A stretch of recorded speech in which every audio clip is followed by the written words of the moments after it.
सपनों की उड़ान, रामू का आईएएस बनने का सफर। एक छोटे से गांव में मिट्टी के घर और टूटी सड़कों के बीच रामू नाम का एक लड़का रहता था। उसका परिवार बहुत गरीब था। उसके पिता खेत में मजदूरी करते थे और माँ दूसरों के घरों में काम करके कुछ पैसे कमाती थी। रामू बचपन से ही बहुत मेहनती और समझदार था। उसे पढ़ना बहुत पसंद था, लेकिन गांव के सरकारी स्कूल में सुविधाओं की कमी थी और घर की गरीबी के कारण किताबें खरीदना भी मुश्किल था।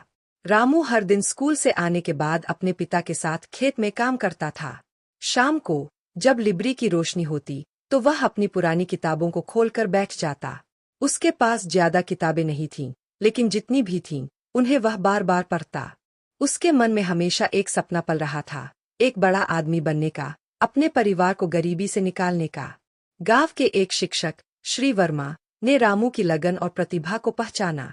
उन्होंने रामू को मुफ्त में पढ़ाया और उसे अच्छी किताबें भी उपलब्ध कराईं।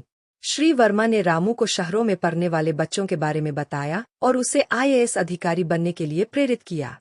रामू ने तभी ठान लिया कि वह आईएएस बनकर अपने गांव और अपने देश की सेवा करेगा। 12वीं कक्षा पास करने के बाद रामू के सामने सबसे बड़ी चुनौती शहर जाकर पढ़ाई करने की थी। उसके परिवार के पास इतने पैसे नहीं थे। रामू निराश नहीं हुआ। उसने गांव के लोगों से मदद मांगी। कुछ लोगों ने उसे थोड़े पैसे दिए और कुछ ने उसे आशीर्वाद। श्री वर्मा ने भी अपनी बचत से उसकी मदद की। रामू शहर गया और एक छोटे से कमरे में रहकर पढ़ाई करने लगा। शहर का जीवन गांव से बहुत अलग था।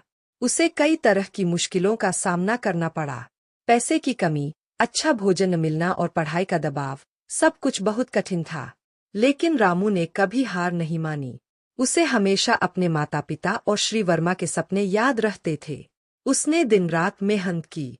वह लाइब्रेरी में घंटों पढ़ता रहता और जब भी मौका मिलता गरीब बच्चों को मुफ्त में पढ़ाता भी था। उसे लगता था कि ज्ञान बांटने से बढ़ता है।